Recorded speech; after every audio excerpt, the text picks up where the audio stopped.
dovessi scegliere un'esperienza da fare in Friuli Venezia Giulia, direi un'esperienza a due ruote, ovunque sia, al mare, sulle colline, fra le cantine o in montagna. E se dovessi scegliere una montagna che sintetizza la bicicletta, a questo punto dovremmo scegliere lo Zoncolana. Lo Zoncolana è il simbolo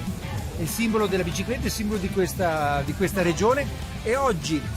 in una condizione in uscita dal Covid, con un meteo certamente non favorevole, con un'annata in cui abbiamo dovuto spalare la neve per far posto ai ciclisti, e qui va dato un plauso meraviglioso a chi ha lavorato, il team di Fugistrade, il team della protezione civile, il team di promoturismo. Ecco, forse oggi c'è anche il simbolo di una ripartenza che non si presenta facile, quindi la fatica che oggi faranno i ciclisti tra due ali di neve sugli ultimi 2 chilometri simboleggerà forse anche questa grande ripartenza, una ripartenza che si preannuncia per la nostra regione dal punto di vista turistico